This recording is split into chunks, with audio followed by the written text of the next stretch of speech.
disaster must come. At best, only postponed.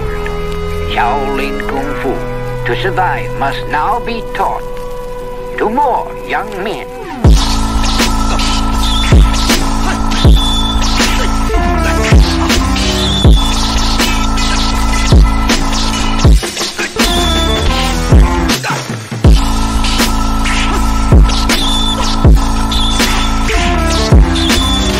Welcome once again to another episode of Fists, Kicks, and Flicks, the podcast about martial arts, movies, and life. I am one of your hosts, Eugene Plowden, and with me as always, my podcast partners, Joe Hartley and Angel Diaz. What's up, fellas? What's going on? If this is your first time with us, I want you to know we are members of the Martial Arts Inner Network. On Mondays, you've got Raw with Mimi and Lump.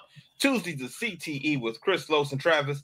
Wednesdays is us, Fists, Kicks, and Flicks with Gene, Joe, Mike, and Angel. And on Thursdays, you can get the Inside Scoop with Alex and Jeff. For more information, you can check us out on all of our social media platforms.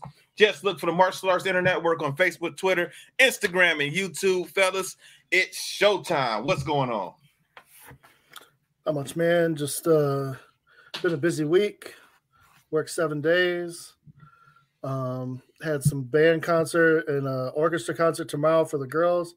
And I got to help Gene out at Jump Kick Martial Arts. So that's right. It's been a busy week, but a lot of fun as well. They asked about you tonight too, man.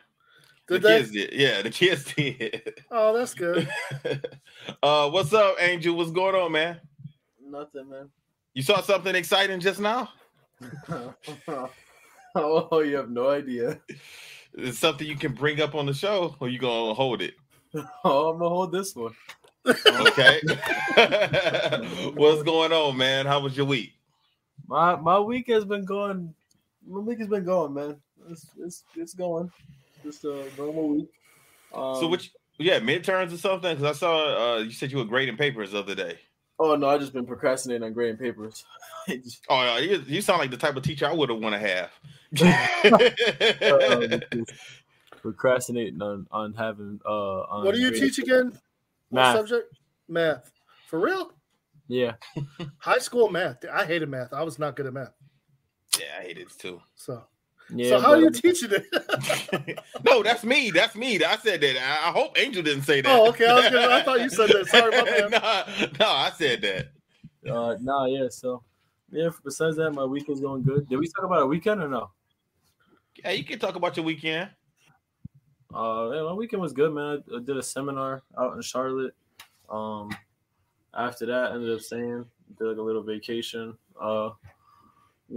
Just did a little vacation by myself, and then after that, just ended up coming home. Okay. Chilling, huh? Yeah, listen, man. You know what, Joe? Joe, for some reason, I don't believe him. I don't believe him at all. I don't believe him at all. It seems like something he wants to say. Something happened. What happened was actually what happened was I went out, did this seminar, and my girlfriend surprised me and came down. I didn't know she was coming down, so she lives close by. So it was good, All right. That's good, man. Then this weekend I got a tournament this weekend, so that's pretty much it. Where at? Texas. Okay, when you flying out? Thursday. When you coming back? Sunday. So are we pushing our recording back? So this is what I'm thinking about. I have like a 10-hour layover in Charlotte. So maybe we could do it like a little earlier. I could just do it in Charlotte. Let me just get it done. Maybe. I can do whatever on Sundays. Yeah. From the airport. No. I'll go to my boys. No. I'll go to my boy's house. Where I did the seminar at. I'll just go to his house and then just record the show there. All right, we got to talk about that then. What time is your flight? Leaving Charlotte? No. What time you get there, and then what time you leave? I get there at 8 a.m. and I don't leave till 8 p.m. Okay. All right. Yeah. We'll talk about it offline and figure out. Okay. Yeah, Joe, man, the kids asked about you tonight. I did class virtual again. I get a email this afternoon saying, hey, we have something going on in the community house again. So not only that, also last night I get one. about Wednesday, letting me know that they're using the facility on Wednesday. So I can't teach in there on Wednesday. I'm just thinking like, okay, I'm just counting my days so I don't have to deal with this anymore. It's almost over with. And the new place looks great, man. The back, Thanks. the outside, and everything. It looks gorgeous. I mean, you could teach 2 classes essentially in there at one time. So it'd be nice. Yeah. I mean, in the summertime, Yeah. Nobody. That's a weird question, man. I do get people asking me if I'm teaching classes outside in the wintertime. And I don't understand that question coming from people who live in Michigan or Detroit. Like, that does not make any sense at all that I will have a class outside. I mean, if they want to go out in their boots and a coat, go ahead. I tell them they can have class outside if they want to do it by themselves, but I won't be out there standing around teaching in snow. I'm not going that far. So yeah, man. So I've been going nonstop. I haven't stopped. I don't know. Only time I stop is to go to sleep at night. I'm going nonstop all day. Last week I started another job, and I work for Xfinity right now. So I'm going through training, and in training, I learn about the different modems and the internet. So I'm listening to them, and I'm looking at. I know the modem that I have at home, and I'm thinking about the internet connections that I had over the last couple of years, especially doing these podcasts. So I said, wait a minute. I found out that I had the wrong modem. They gave me the wrong modem. So I said, wait a minute. I have this type of internet, this ultra fast internet, but I said, I don't have the ultra fast gateway modem. Like, they gave me a basic modem. So it's like, oh, who did that? Like, I don't know the name of the salesperson. I don't know. So I said, okay, someone cool. who don't give a crap. So I said, well, at least I know this stuff now. So I was able to take it in, swap it out, get the new one, and brought it back home. But when I brought it back home, it wasn't connecting. It was a problem. It was an issue. I spent like an hour last night trying to figure it out. I ended up having to call customer service, and they end up having to send a signal to do it. That was not supposed to happen. Well, it should have automatically been activated. It should have automatically been activated once I swapped out the old one for the new one. It should have automatically happened. I think they have to activate the gateway. No, that's what I'm saying. We do it from the system. So you're supposed to. You're supposed to be able to do it all from your phone, even. Yeah, as long as you're. Yeah, that's it. That's it. So once I swapped it out, it should have automatically been ready for me to go. So when I brought it home, I should have just been able to get on my phone on the app and then finish it. I wasn't able to do that. So they had to do something from their end, and they took care of it for me. So everything is running smooth now. Yo, imagine when they said, well, who gave you this modem? And you're like, the guy who trained me. Imagine you do that. It was him right there. Yeah, he would have been looking at me crazy if I said something like that. Yeah, but everything has been good, man. And we spent the whole weekend at the new place, fixing it up, getting everything in order, man. And I got told, Melissa was there to help. Crystal was there also. Champ. He came. I see Champ over there. Yeah, so he came to paint also. And then one of my students, Kendon, he was there also to help paint. So we got the majority of the painting done. We went back. We did a majority of it Saturday. Sunday, we went back to put the second coat on and, add the red to the medians and all of that. So I got another wall to do in there, and then some touch-up paint throughout it. And then we're going to lay the mats down this weekend also. So I'll be back there Saturday morning. Hopefully most of the work will be done Saturday, and then we can just start, decorating it and everything, So finally we getting somewhere now, Heck yeah, man. All right, let's talk about the movie. This week we're talking about Paper Tigers. Off a rip, what did you guys think about the movie? We none of us have talked about it. We have not sent no messages. None of us has said anything. So I have no idea how you guys feel about this movie. I like it. You liked it? I liked it. It let me down. I had high expectations. It was kind of slow for me. I'm actually on Angel's side. I actually like this movie a lot. I didn't dislike it. It's not that I disliked it. it was kind of slow for me. It was just like, and then I had trouble. Like, did it want to be a karate movie? Did it want to be a comedy? Like, I felt like there was a fine line between those two things. You know what I'm saying? Well, it was titled under action comedy. Was it really? It was. That makes more sense to me now. So I didn't really know that. I just felt like. But aren't a lot of martial arts movies comedies? Like sometimes they try to mix comedy in with like it. Jackie Chan. That doesn't belong there. Like Jackie Chan movie. Like Jackie Chan went off. Jackie Chan movie started off with a lot of martial arts and a little bit of comedy, and then it just went straight comedy. This movie to me seemed like it had a good balance of comedy and action. And the comedy that was in the movie to me was not over the top. It wasn't just. No, you're right. It was not over the top. It was subtle. It was subtle humor in it, and I like that. You know. Only thing there was a couple things I had a problem with, but it's not a lot. I did not have a lot to complain about. Just I liked it a lot. Like I'm gonna watch this again, like on my own. I'll probably watch this while I'm at the airport. I really like this. Yeah. I watched it twice, and like I said, I didn't hate it. Didn't love it, but I saw I liked it. Okay. It was just different. I guess I was expecting something different. I don't know why. Wait, okay, so just touch on that a little bit. What were you expecting, Joe?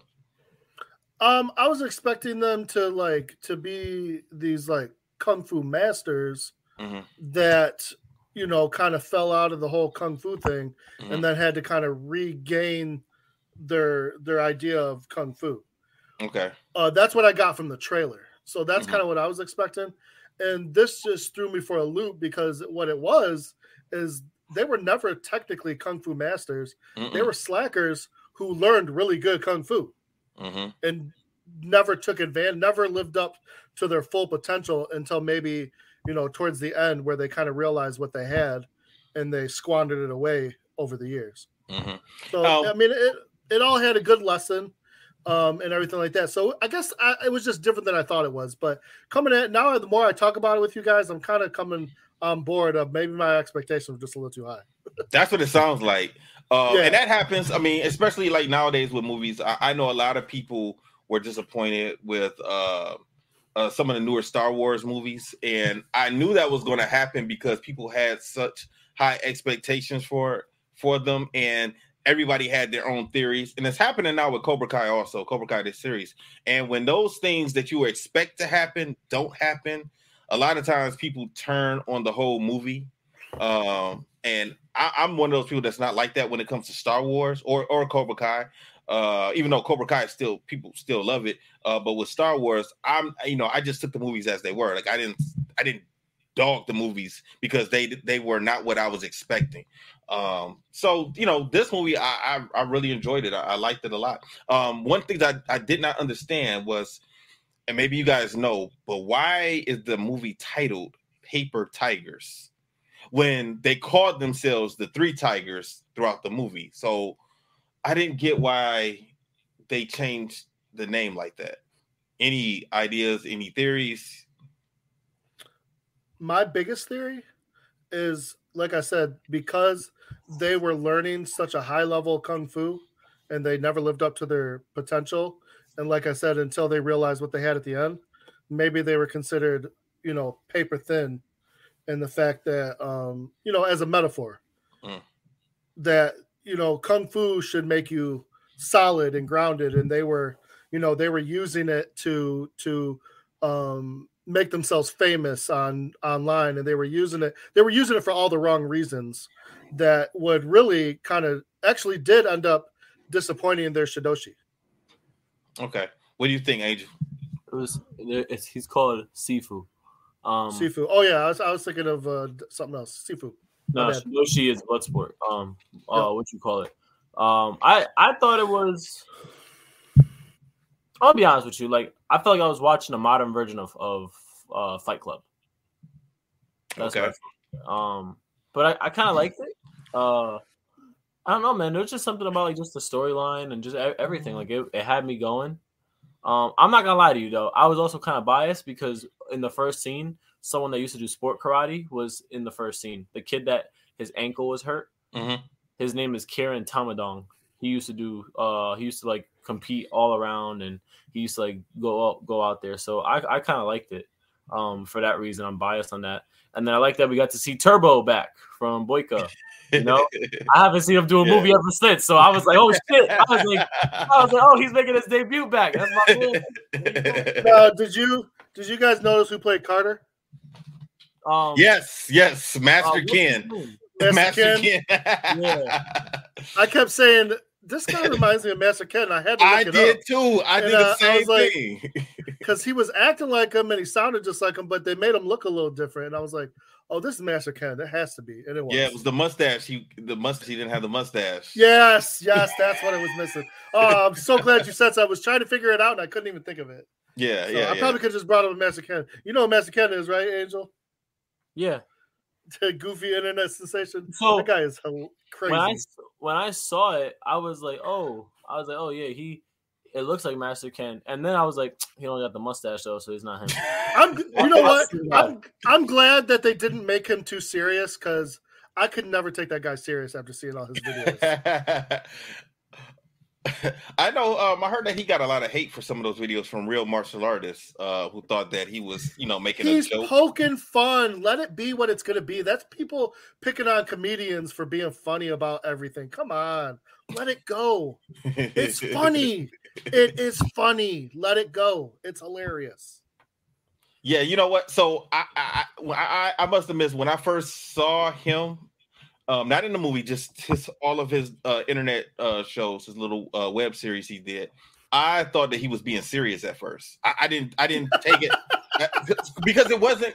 I didn't see it as a whole clip. Like it was just part of a clip. Yeah, like a 10, 15, 20 seconds thing. And I'm like, is this guy serious? Like this guy's a joke. Like I'm not taking anything serious. I didn't know it was part of web series. Then when I found out what his deal, I said, okay, I got it.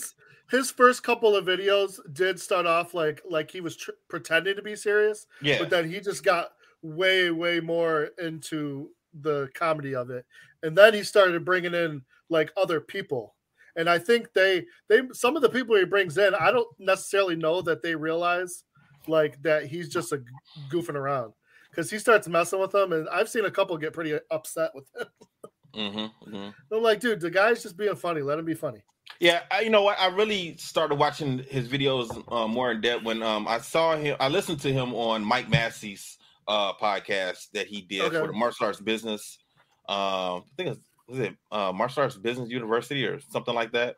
And he interviewed him on there, and I listened to that and saw that it was all a production and a joke. He was trying to be funny. And so I said, okay, trying to be funny and trying to get paid. Yeah, that's all it is. Yeah. So I went back and watched some of it. So okay, now I see what he's doing. But at first, I thought he was, being serious. And a lot of us take this seriously. So all right, let's get into the movie. All right, so we're talking about Paper Tigers. The movie starts off. We see a person in the alley. We see a conflict going on. It starts off immediately with some fighting, and then we see someone die. We find out that this is Sifu Chung, who is the Paper Tigers Sifu. He is their teacher, but we don't know who it was that he had the conflict with. When you guys saw the movie, as the movie went on, did you guys have a theory of who you thought he was fighting and who killed him in this alley? Did you guys have any idea? I kept thinking Carter. Mm-hmm. I thought that would have been a twist, like a good twist. I did too, but you know what? I said, yeah, it seemed like it would be Carter, but that seems like it's too predictable to be him. So I did not know what. And then I started thinking, like, maybe he's not really dead. Maybe he's alive somewhere. Because at the funeral we didn't see his body. It was just a picture up there, so I wasn't sure. What about you, Angel? I'm be honest, I was confused. Like so here's the thing. I didn't really understand what was happening until I started seeing them when they got older and they were doing like the underground fights. For like the first 5-10 minutes, I was so lost. Yeah, I got that. I'm not gonna lie to you. Like I literally was lost. I was looking and I was like, what's going on? Then once I started seeing them do like the underground fights and it was like scene after scene, I was like, oh, okay, I get like what they're doing, like why they're getting in trouble. Mm-hmm. I didn't understand it at first though. Mm-hmm. Did Sifu Chung remind you of anybody? Because he reminded me of someone. Mr. Miyagi. No, he did not remind me of Mr. Miyagi or Splinter. Who do you remind you of? He reminded me, I think his name was Mr. Wong in Sidekicks. Oh, Sidekicks. Yes, Sidekicks. That's who he reminded me of. He had the same kind of sternness. He didn't act silly, but he also worked in a restaurant. Right. He also worked in a restaurant. He was a cook. He had the bald head. He looked kind of serious. So that's what he kind of reminded me of. Okay, so we see him training the boys, and at this time they're young.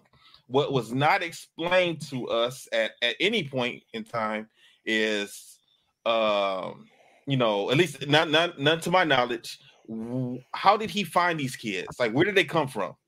Like, what was the relationship?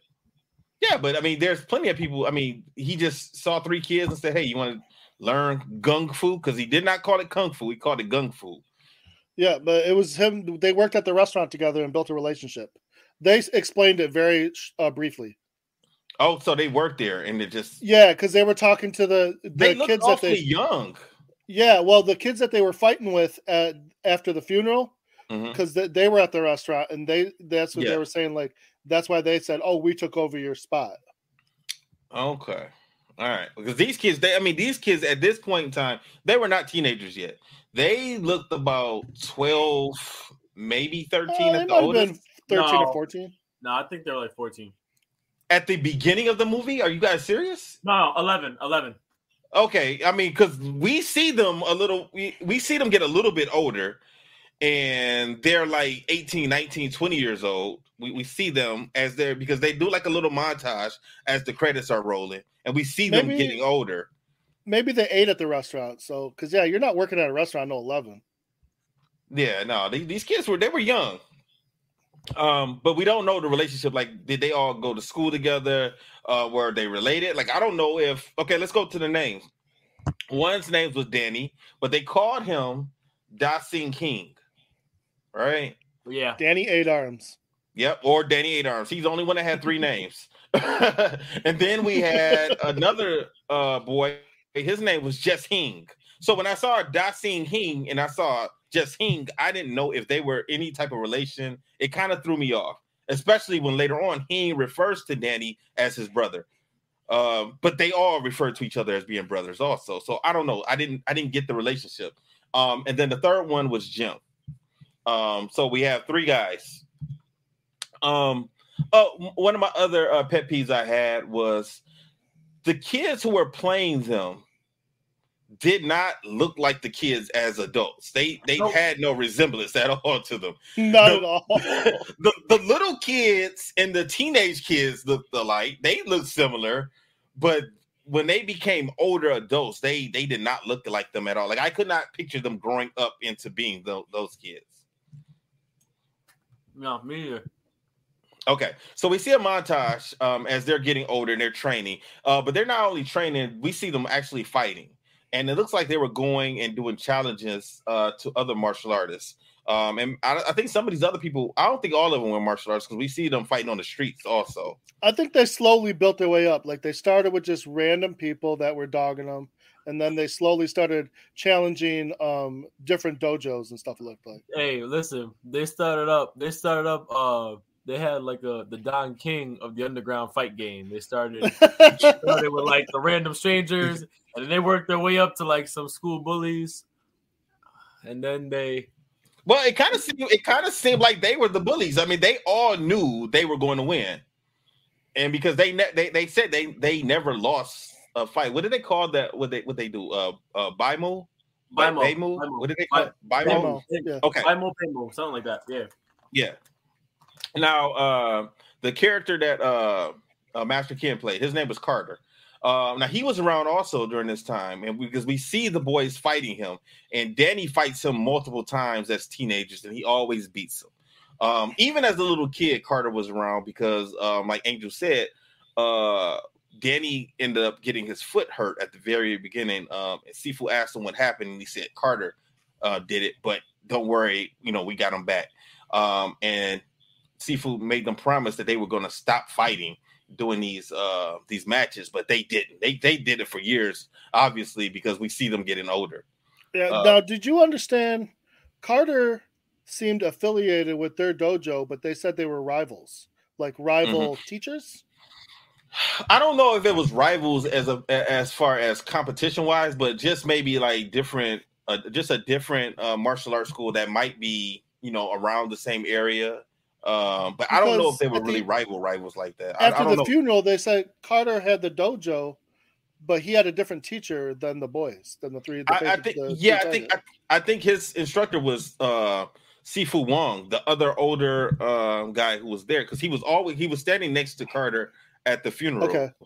Yeah. And so they just had the same dojo, different Shifus.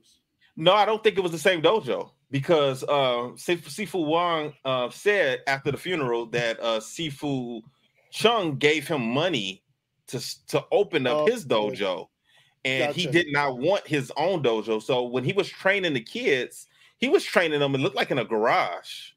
Yep. And he didn't want to have any other students. He didn't want it to be a business. They even said that he was happy, you know, just being a cook. So I don't know, man. Maybe he just wanted to train somebody and took interest in these kids.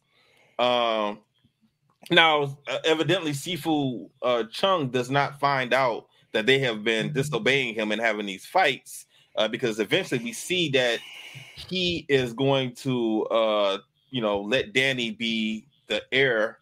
He's going to inherit the clan or the family or, you know, the school or whatever. And he gets a brand on his forearm, and it's the symbol. And that represents that he is going to eventually be the next Sifu for their clan. You guys got anything? That shit look like it hurt. Hey. Yeah, anytime you burn yourself like that permanently. Hey, real quick. Have you guys ever seen Beverly Hills Ninja? Yes. I thought I was gonna be the scene where he like threw it and he like tucked it over and burned everybody that was sitting on the floor. I saw it back in the day. I don't remember it now. I saw it back in the day though. We got. That's one of my favorite movies. No, okay, let's watch that next week then. I will. I don't care. Hopefully I love Mike that movie. Hopefully Mike don't kill us. I don't care. Mike's not even back then yet, is he? He said he might come back early. Yeah. So you don't like any movie. Mike don't like any movie. So let's go on. Let's move on. Okay, so now fast forward, it's present day. And we see Danny. We know it's Daddy because we get a shot of the wrist and he's driving. This guy does not look like the same kid. Not even close. Not even close. I could not see that kid, the one that was growing up, turning into this guy. He looks shorter than the kid did. You grow up and you get 2 feet short. He is late picking up his son and his I don't know if it's just his son's mother or his ex-wife. Yeah, I don't know. His ex-wife. He's a deadbeat. He's a deadbeat dad trying to make it. Basically. And he gets there. He's late. She's a little upset about him being late. And then she kind of asked him what exactly was he going to do. Now this was messed up to me, in my opinion. That no, she kind of put him up front. And he did not have a backup. And once he said what he had to do, he was pretty much stuck. And if he did anything else, it was going to get looked at as a letdown. Had he not said what he wanted to do with his son, then when the problem arose later on, it wouldn't have been so bad, I don't think. True. Okay. So basically, his ex-wife wants to know what he's going to do. He says, I'm going to take him to Magic Land. And by saying that, his son is really excited and he really wants to go. You guys got anything to go next? I didn't. Yeah, I didn't really like how like she put him on a spot like that. Just because I was like, man, why are you trying to make like another dad look like an asshole? Like, well, in her defense, it sounds like they've been working towards 50-50 custody, but he hasn't been making it easy. So, you know, he had to come up with something big. because, like I said, he's been trying to work it out, but obviously he hasn't been there. So, I mean, I'm not saying she's right or wrong. I'm just give the guy a break. I agree, but it sounds like, and he made it worse. So he didn't make it. I'm not saying he didn't make it worse. He should never lie. Yeah, he made it real bad because then he ended up having to go to work.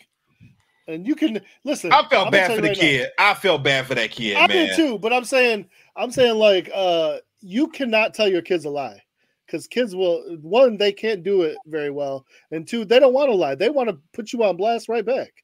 If I do anything around my kids, if I even turned around and said, "Don't tell your mom," the first thing they're gonna do is go tell their mom. You're fucked. You're fucked. It happens every time. So I'm like, I'm not gonna do anything stupid like that and they do the same thing to her. That's the thing. Fucked.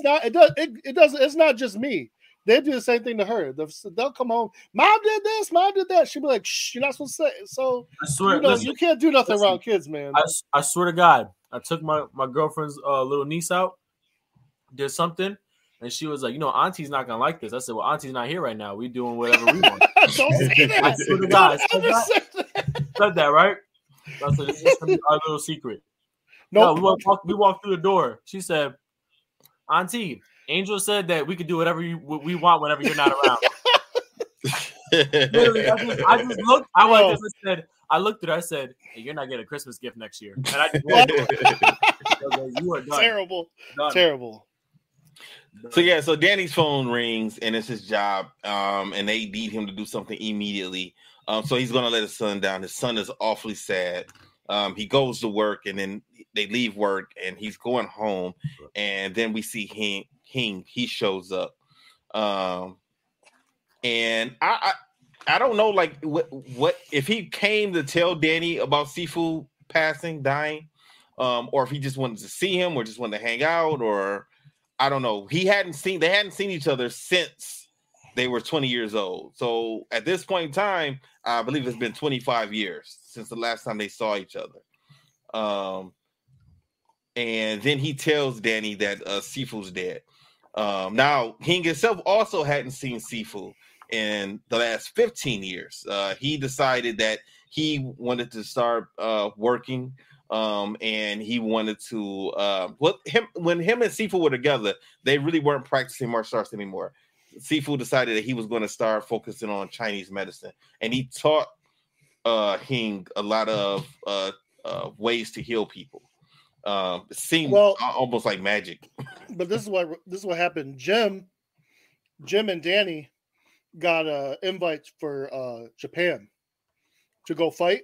Mm-hmm. And then things went down while they were in Japan. And before they left, Danny went to talk to Sifu, and Sifu basically forbid it. And he basically, they got in a fight over it. So that's why he hadn't talked to him in 15 years.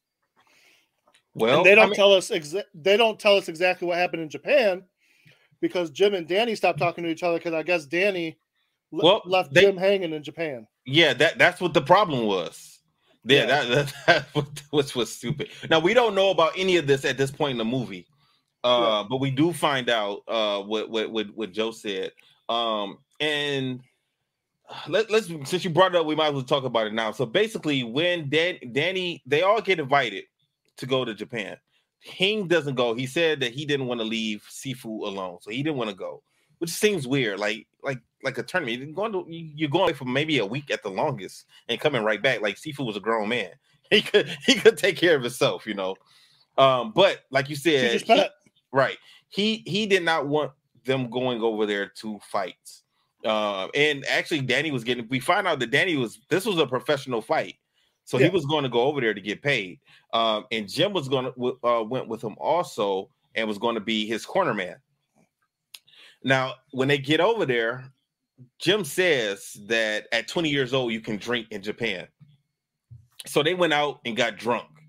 And then they separated for the night. When Jim woke up in the morning, Danny was gone. He just left him in Japan. That sounded crazy when we find this out, especially since when Hing and Danny are at the house, right after Hing shows up, he tells them Sifu has died. And they don't tell Jim that was messy. Yes, because King tells Danny that, he says, should we tell Jim? And then Danny says, if Jim goes, I'm not going to go. So that made me seem like Jim had did something wrong to Danny. But honestly, like, how dare you say something like that? Dude, you left me in Japan. Yeah. Didn't say anything. Why are you mad at me? So I hate it when people get mad at you for some shit that they did. Yep. I hate that. I can't stand people like that. That does not make any sense. You left him high. Can you imagine something like that happening? Somebody leaves you. Imagine you and Willie go to Japan. And Willie just ups and disappears and leaves you in Japan. Like, can you believe that? Like that would be crazy. Be nuts. Yeah. If Willie left me in Japan, I'd be more worried about where Willie is.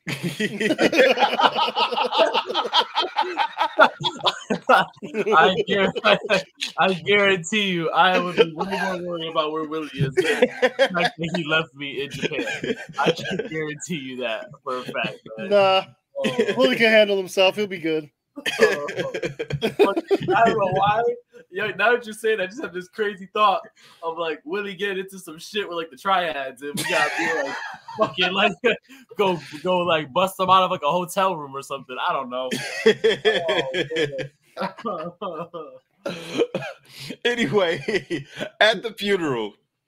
So we get to the funeral and we see Carter. He's there. He's grown up now. And they're making fun of him because he's gotten a lot bigger. So they're saying that he's taking steroids. They've actually said that to his face and he didn't deny it. So nope, I guess that kind of led me to believe that, okay, then yeah, he must been juicing. He was also ragging on them because they showed up in an actual suit and tie and he had on his kung fu outfit. I mean, but the suits look kind of bad too, Oh, the suits were terrible. And Carter and Sifu Wong were standing up in front. It was kind of nice that they paid respect and that, well, at least two of the Tigers stand up there and take their place because they were disciples of Sifu Chung. Then we have three young guys come in, pay their respects also to Sifu. But then they take out their phones and start taking pictures and posing just very disrespectfully, and those everyone guys are terrible. Yeah, and people kind of, are surprised like how the audacity of them doing something so disrespectful to Sifu like that. Especially since they were not his disciples. They were not students of his. These three kids, from what they said in the movie, they went around trying to get someone to be their Sifu and no one would take them. So they kind of called them like kung fu orphans. And I guess they just pieced stuff together from different places. But man, they were pretty good for people not having some structured martial arts. What did you guys think of these guys? Well, I thought the same thing. They were good, but they were also a little goofy. Oh yeah, they were very goofy. But see, if this was in the 90s, these guys would have been like the three goofy guys that were in Three Ninjas. They would have been stupid like that. So I'm glad they're not in the 90s. They made them better than that. So oh hell yeah. Yeah. Like they could still fight. After the funeral, we see Danny and Hing. They're talking with Sifu Wong and Carter. And he tells them that, Sifu didn't want to have his own school. He was a little disappointed that he didn't have disciples anymore. He just wanted to be a cook. He gave me money to start my dojo. He lent me the money to start it. And now Carter had took over that dojo, and he was the main instructor. And it kind of seemed like Sifu Wong was now doing what Sifu Chung did. It was the Chinese medicine. Because we see him doing some of that later on in the movie. Yeah. Now Carter, he was trying to be a shit starter because he's telling Danny and Hing, like, investigate those guys, those kids that came in here. Maybe they know something that happened to Sifu Chung, and he knew he shouldn't have did that, but he did it anyway. Yep. What did you guys think about any of that? Oh, it was crazy. One, you got a washed up talent, and then you got another big old bald dude who has got a busted knee. Yeah. Like, Yeah. how's he going to do anything? That was my thing. Like, I go, okay, maybe Danny could come around, but Hing, I mean, his whole knee was jacked up. Yeah. He was lucky to be walking. Yeah, we didn't even touch on that. So we find out when Hing was sitting down talking with Danny that Hing was in an accident and he got some type of settlement. He gets a check every week for the rest of his life. Yeah, he fell off a scaffolding. Yeah, so now he has to walk with a limp. Like he might as well had a cane the way he was walking. Yeah. Like his knee was wrapped up brace. the whole time. Yeah, a full knee brace. yeah. So now Danny and Hing decide to go talk to the kids. But actually, no. They wanted to go to the scene where Sifu's body was found. And when they did that, they saw one of the kids. And he saw them also. He knew who they were.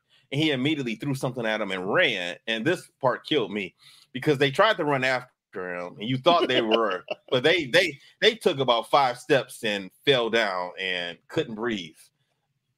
I feel him on that one. Yeah, I get it too. Yeah, you. I'm too big and too old. Yeah, you don't use it, you lose it, man. So, yep. So yeah, they were down. The next scene we see Jim. He's grown up now. This is the first time we see him, but now he has leaned toward more of jiu-jitsu and MMA, and he is a trainer. We see him coaching one of his fighters who was in practice. Now, Hing decide that they're going to come talk to him, but they walk into the gym. They have a little altercation. Hing is just, I hate when people do this. Hing just butts into a coach trying to coach his student. And I hate that when people do that, especially when you don't know who this person is. You know, it's one thing if I'm teaching somebody something, Joe, and you come in to the studio and, you know, you voice your opinion. I know you. I know what you're talking about, you know. But I'm not going to step on your toes. Yeah. I'm going to add to what you're doing because you and I are boys. I'm not going to come in and step all over your stuff. I'm going to add to what you're saying. I'm not, like I said. Now, what he did, one thing, if you're going to do that in that environment, you best be able to back it up. And that's he couldn't back nothing up. He's got a busted ass leg. Yeah. So Hing was criticizing one of the fighters that was working out on a punching bag, looked like a Muay Thai bag.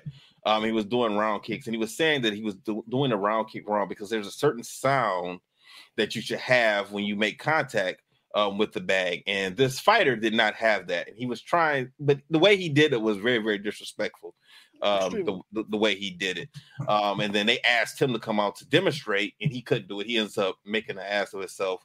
And he ends up assaulting this old man who was a coach, and a fight got ready to break out when Jim showed up and broke it up. Luckily, Jim was there to break it up for them. Very luckily. Yeah. And then we see Jim talking with them. Like I said, they hadn't seen each other in 25 years, so there's still some bad blood between Jim and Danny. And, you know, they kind of touch on it, but they never really solved the issue. Like, Danny never apologized. Yeah, they really should have had like a moment where they kind of fought, maybe got a little of that aggression out, and then talked it out and apologized, kind of patch it up a little bit. But they never did anything like. No. And Danny kind of seemed like he was the one that was wronged, you know. And Hing, like he had the realest line at this part when all of them together. He's like, look. Neither one of you bothered to reach out to me in 25 years, you know, but I'm still here. We're still boys. I'm still here. You know, he had a real reason to have an attitude with them, you know, but, you know, he didn't let that stop them from being family. So now all three of the guys decided they're going to go talk to the street kids. They go there to fight. They actually didn't go there to fight. They went there to talk to the kids, but the kids knew exactly who they were. They didn't really respect them anymore. They said that they were the new disciples of Sifu Chung. Two tigers. What was it? Two tigers can't climb the same mountain. Yeah, share the same mountain. Yeah. Yeah, share the same mountain. Yeah, I think it was 2 tigers can't share the same mountain or something like that. Yeah. Yeah. So they are challenged. They challenged them to fight, and if they beat them, they were going to get information. So it was would you call it Angel? You said it's Baimu? But yeah, Baimu. Baimu. Okay, so that's the competition. Whoever wins the best of 3. So it's 3-on-3. Okay, where are they fighting now? They're fighting in like it's like a pool. A pool. Pool. Yeah. That killed me. I was like, this is like you see kids skateboarding in an empty pool, not fighting. What the hell? I mean that's their training area. They had their little flag up, their homemade flag. Get it how you can, man. Yeah. Oh, it was interesting to me. And what was interesting to me was Danny was the first one to fight, him and the main kid, and Danny got beat up. He lost the first fight. He gets knocked out. That was it. Out quick. Now Danny was the best fighter back in the day, and I like that. Like it shows what happens if you don't use your skills, if you don't train. You're not going to be the same person that you are. And a lot of times in these movies, you see people who don't do what they used to do, but for some reason they never lose it. You know, maybe a little bit, but they eventually gain it back. Danny never really gains it back fully. You know. So he ends up going out fighting the main kid. The main kid knocks him out, beats him easily. Like Danny went for a kick, hurt his leg, and the kid hit him with a jump turning side kick or something to the face. Yeah, he busted him up good. Yeah, and knocked him out. Next was Hing to go up and have his fight. And it looked like Hing snapped a little bit because he stopped doing kung fu or gung fu. Because they were even saying, like, you're not doing gung fu, and he didn't care. He's like, we winning at all costs. Like, he's like, motherfucker, it's a street fight. We do whatever we want. Yeah. Like, there is no rules here. I will bite you. Like, he threw the kid up against the wall. I mean, that was it. Oh. And then Jim goes out and he does this thing, and he pretty much chokes the kid out. You know. Yeah, Jim didn't do no gung fu. He did straight MMA. Wrestling. He couldn't remember. He said, like, what am I supposed to do? Like, he couldn't remember it anymore. He didn't even bow correctly. Yeah, it had been 25 years, you know, so. You could still remember how to bow. So it's not that hard. So they ended up. Man, their bow looks very difficult. Like, if their bow looks like I would mess that up. It's like 2 moves. Come on, man. The kids kicking cancer bow is 3 moves. So if I could teach that one to a bunch of kids, he could learn 2 moves. After they fight, they win. The kids tell them their relationship with Sifu was, and they had nothing to do with him dying. They cared about him, but he told them that he was not going to teach any more disciples. Hey, if you got your ass knocked out like that by somebody, could you wake up and just sit there and talk to them now? No. Me neither. But that part pissed me off. I'd be like, get out of my face. Let's go again. But Danny was a different guy, a different kind of guy, man. Because we see earlier in the movie, we saw him almost have an altercation with a guy, and he just kind of walks away. So he did not want to have any type of confrontations. So now we learn after the fight, the guys are all the Tigers are all sitting around talking, and Danny tells what his secret is. He says that when he meditates, things can slow down for him when he's really on point with his meditation. And he can see an attack coming before it even happens. He said he can feel it. He said he can feel the guy's muscles tighten. He can feel the colors in the grass. He says all these things. So that's kind of his secret. And he said that's what happened when he was a teenager. But, of course, he's not doing that stuff anymore. So he doesn't have it anymore like that. And Hing kind of agreed with him. He said that he has felt something similar happen to him also. Right after that, we see the guys. We see Danny go to train. He goes look for whatever he used to use back in the day to get his meditation down. And then we see Jim around his head with the string. Yeah. So he's doing that, and Hing and Jim are talking. Basically, that was a speed bag. But it was just on your head. Yeah, pretty much. I mean, it was the same concept as a speedball. It was just a little bit more ridiculous. And interesting, though. We saw what he was doing. Like, we saw how he trained. And And then we saw Hing and Jim, and Hing he touched on what I talked about before. What happened to him after they left? How he stuck around with Sifu and learned Chinese medicine, and how he wanted to work. Now we find out that he left Sifu also. Sifu used to help out poor Chinese people in the neighborhood, give them free medical services, and he didn't want to do it. He wanted to work one day, and Sifu asked him to come. He didn't want to come, and he just never came back. I guess he just waited for Sifu to call him, but Sifu never called him, so he lost contact with him. You got anything, Joe? I think they just kind of created a lot of bad karma around themselves, and I think Sifu was trying to really steer them in the right direction, and they weren't ready to listen. Mm-hmm. So I think Sifu basically, in his own mind, probably said, "You know what? These guys got to learn this on their own way. I've given you the tools, but it's up to you to use them." Mm-hmm. Yep. So now the next thing, the guys pretty much go back, and they go talk to Carter again. And Stop now, Carter. Yeah, well, Carter wants to fight them. Yeah. And he challenges them. Now they should never took that challenge. Yeah, because he did not forget what happened to him as a kid growing up. He still kept that inside of him, so he was ready for it, and he pretty much took it to him. Yeah, he took it to him. You got anything, Angel? He beat their ass. He even gave Hing an advantage with a weapon. Yeah, he did because of his quote unquote disability, and he couldn't even beat him with a big old spear. So I thought one of the funniest lines that he said. This says something like, "Why would we fight him? It's hard to hit him, especially with all the baby oil on his body." Yeah, these dudes are annoying. Yeah, they were clowning him. Now, after this, did because his sensei broke it up when him and Jim were fighting, right? Yep. Danny. And then he tell them about the new disciple, or did the other guys? Yeah. Carter did. And he told him what he did and why he didn't get attacked. Oh right. Yeah, Carter punked out. I forgot about that. Yeah, that's right. He was like a little baby bitch, man. Yeah. But you know what though? I'm gonna be honest. You should have made up a different story. I'm gonna be honest with you though. He should have. I wouldn't have said that. He said I didn't lose the fight, but I didn't win it either. I'd have been like, you know what? A hurricane came in, knocked us all down, and we just called it a draw. Go ahead, Angel. Angel, tell what Carter said. What had been going on? So this new disciple was going around to all the other masters in their schools, and he was beating them.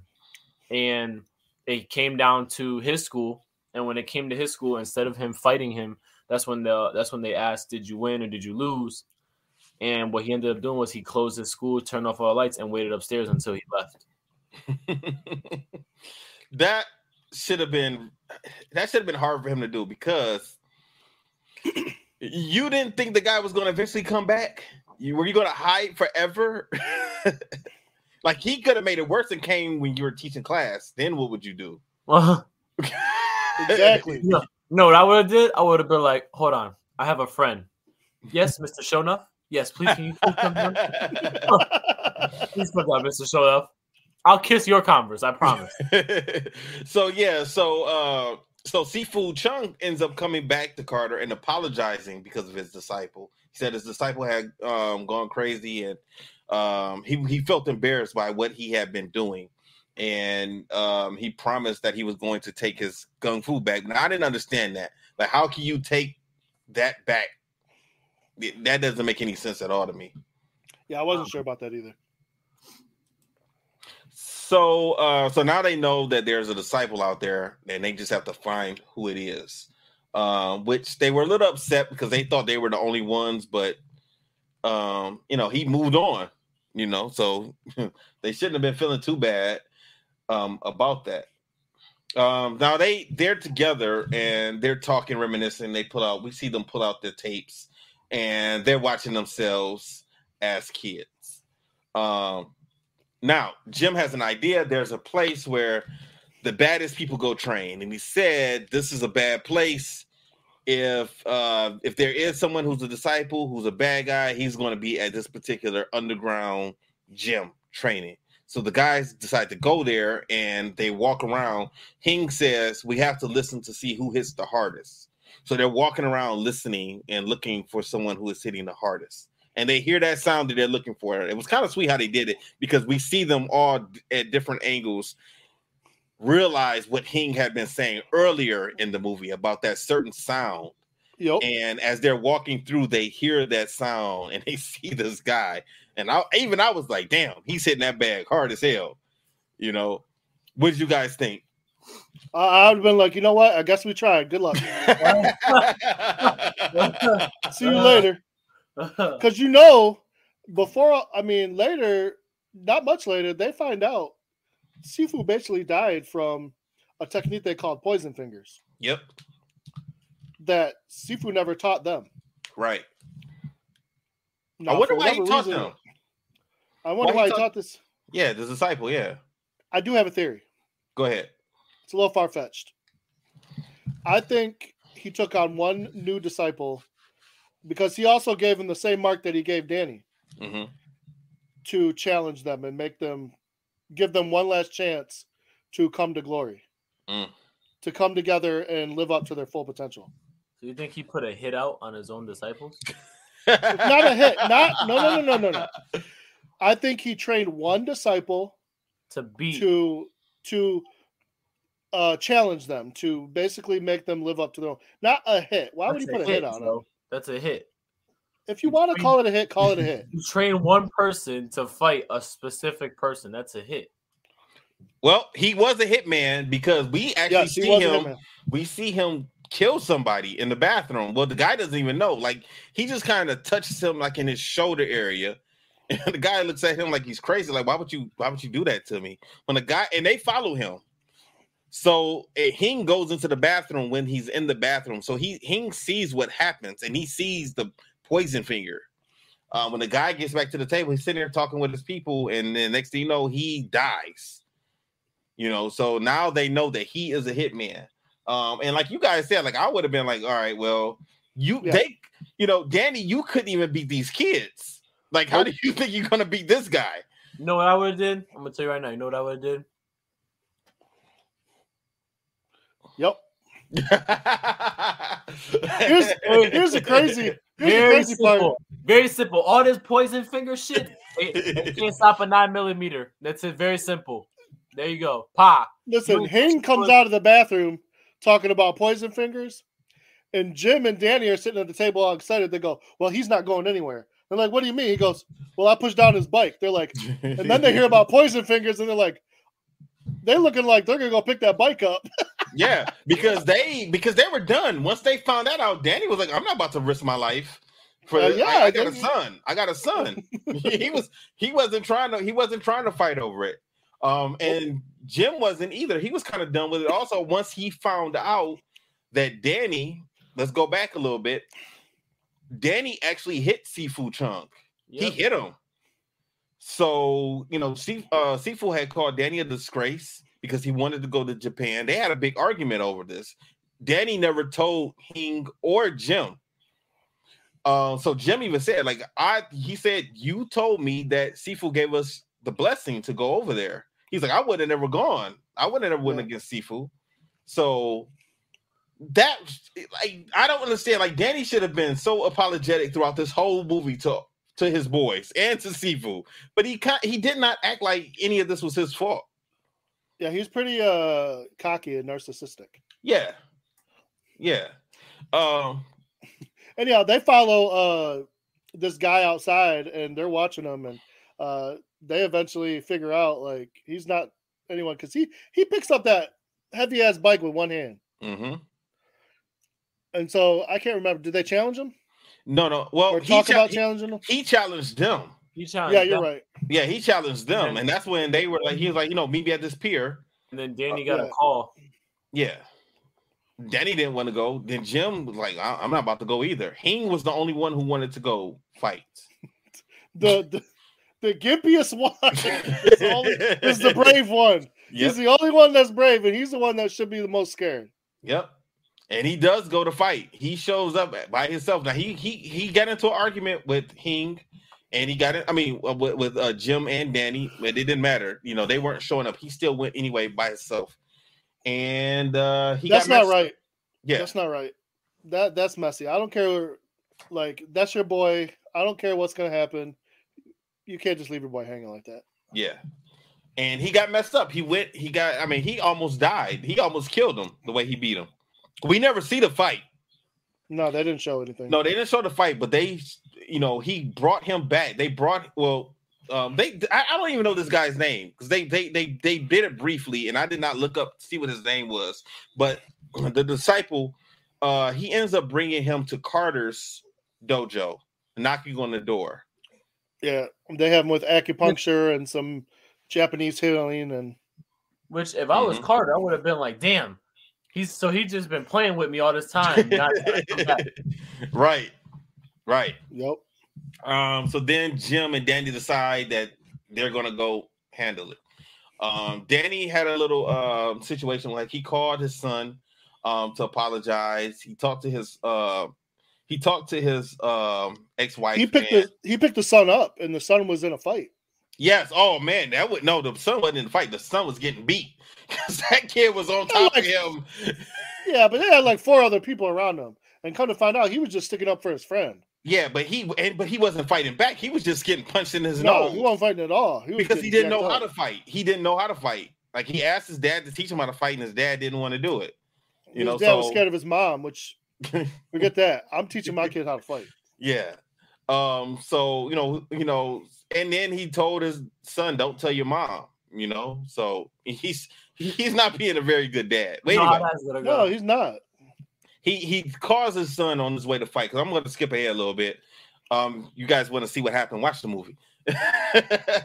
You're not skipping anything important. No. Nothing that we have to cover on the podcast. So Jim and Danny decide to go because when Hing got dropped off, there was a note on Hing, pretty much telling them where to go. So Jim and Danny go there to fight the disciple. Now the disciple said that it was going to be 3 rounds, and it was just going to be Danny that he was going to fight. But he said if he wins, he was going to throw both of them off of the roof. So they were fighting for their life, basically.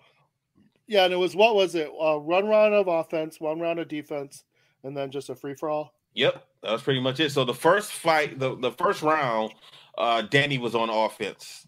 And he got to try, and the disciple did not put up any type of offense at all. Yeah.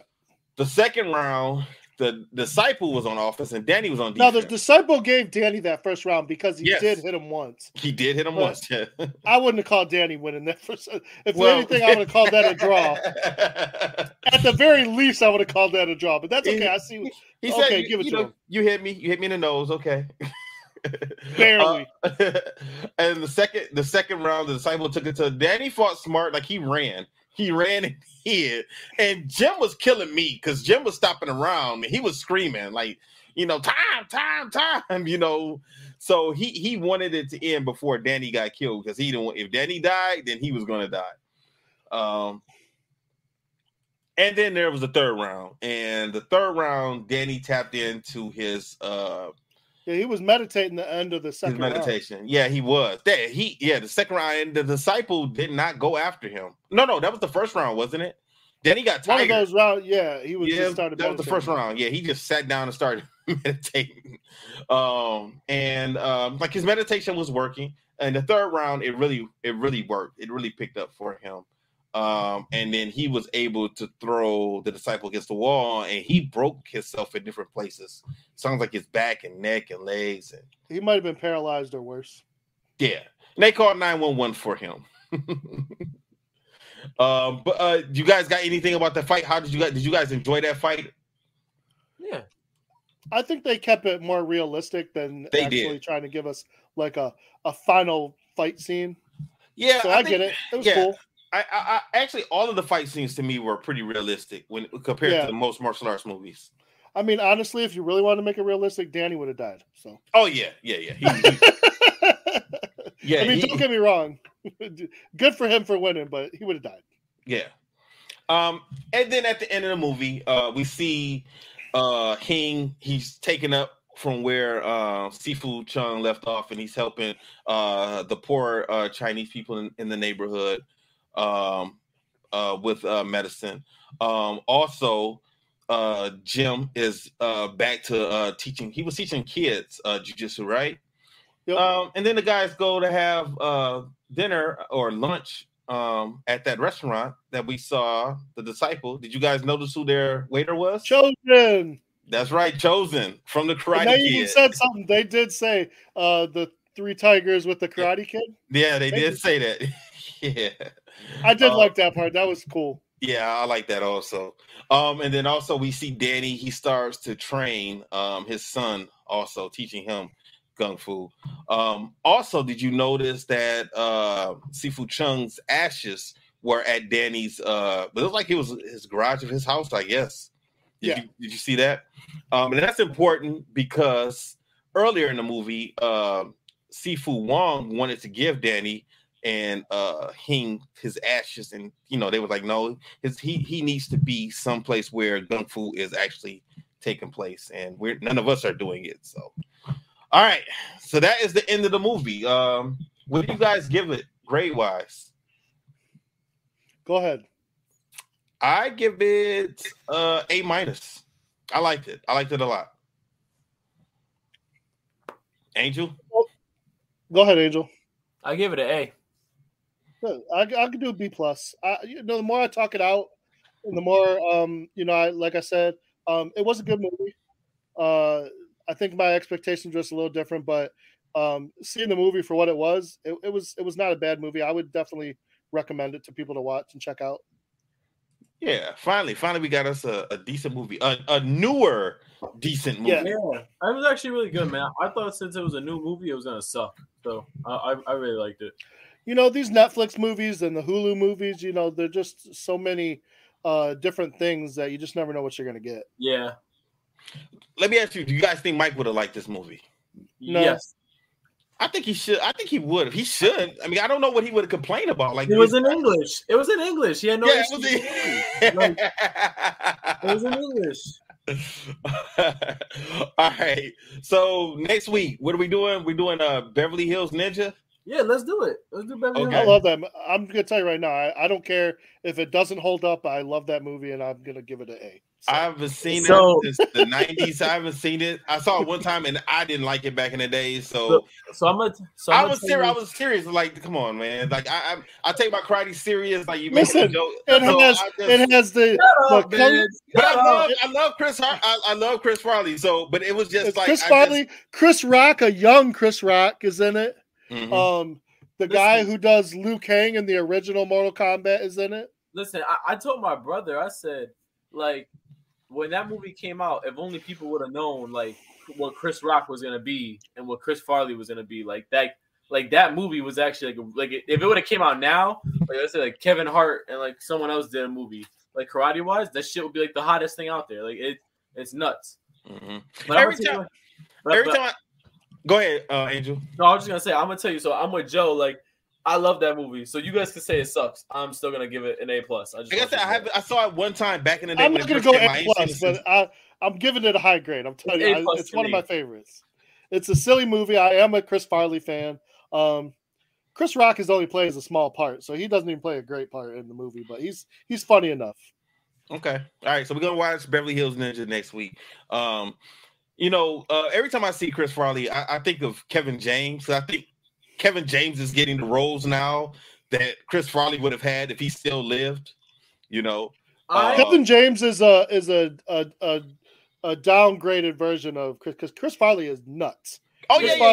I mean, Kevin James is a little bit more. I know, but Kevin James is more controlled. He controls himself, but he can also go out there and do it. Because Kevin James is probably not on cocaine. That's probably I was gonna say. You're probably right. I'm gonna tell you, I always say like if Chris Farley and Will Ferrell were to make a movie nowadays, that would have been the craziest movie. Oh my God! Could you imagine take Step Brothers and add Chris Farley? Oh no, that's or Elf, Chris Farley and Elf. Oh my God! That would be great. All right, everybody. You guys got any closing remarks, guys? No, I'm good. All right. So everybody stay safe, stay strong. We holler at you guys next week. And I'm going to play our music. Disaster must come. At best, only postponed. Shaolin Kung Fu, to survive, must now be taught to more young men.